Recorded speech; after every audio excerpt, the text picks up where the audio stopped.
I'm going to, this was a moment where we were going to make an audible, whether or not to include a Robert Frost poem. Would you like to hear a Robert Frost poem? Yes. How could we not? No one dare say no. I included that Birches in this book. I love the poem, but there's also a wonderful little episode of my young life. And as you listen to the poem, you can evoke it, because the poem evokes it for me. When I was about 8 years old, my family was moving around. We moved crazily, like once a year for several years there. And on one of these moves, we were driving across Pennsylvania in a station wagon. We parked at a motor court for the night beside a woods. And around 5 o'clock in the evening, I wandered off by myself, an 8-year-old boy, deep into these woods. And I found this old block and tackle, this rotting rope, and an old big wooden pulley hanging from a tree. And being an 8-year-old boy looking for adventure, I took the rope and tied it to my legs and took the other end of the rope and pulled and pulled and pulled and pulled myself up into the air, completely upside down. You have to understand the physics of this moment. I was hanging onto the rope, looking straight up at my feet with the rope tied to them. And to my horror, the rope slowly began to come undone.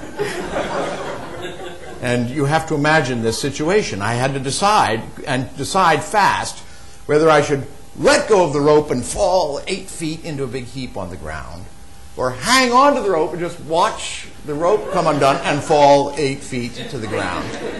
And I can't remember what I decided to do, but I fell 8 feet into a big heap on the ground.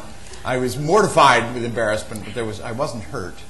There was no one there to see it. I was very embarrassed. And yet you're sharing it with us now. And then some years later, I discovered this amazing poem, Birches. When I see birches bend to left and right across the lines of straighter, darker trees, I like to think some boy's been swinging them. But swinging doesn't bend them down to stay. Ice storms do that. Often you must have seen them loaded with ice a sunny winter morning after a rain.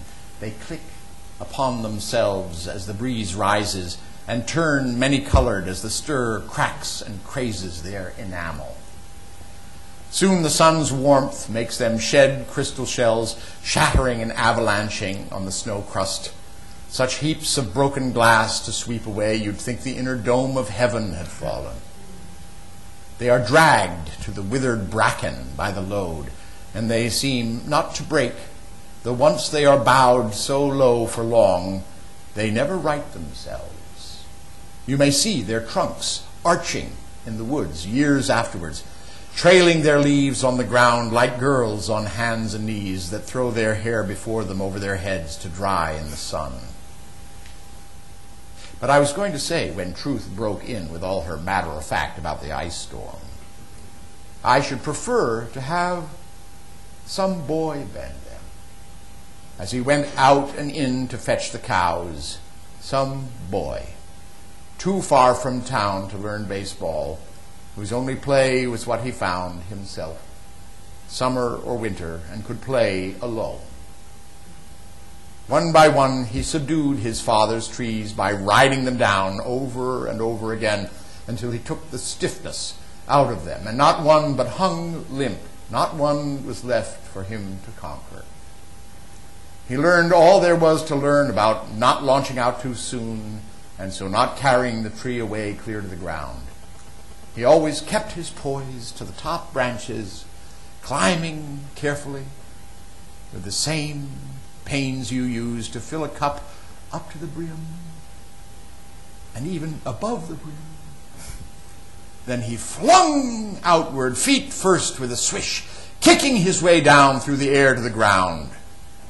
So was I once myself, a swinger of birches. And so I dream of going back to be.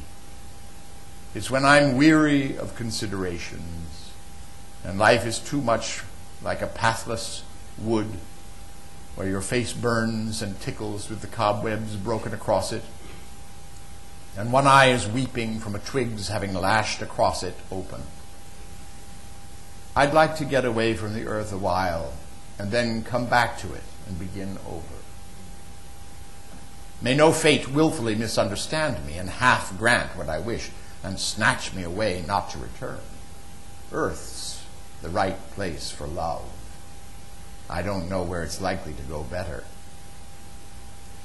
I'd like to go by climbing a birch tree and climb black branches up a snow-white trunk toward heaven till the tree could bear no more, but dipped its top and set me down again. That would be good, both going and coming back. One could do worse than be a swinger of birches.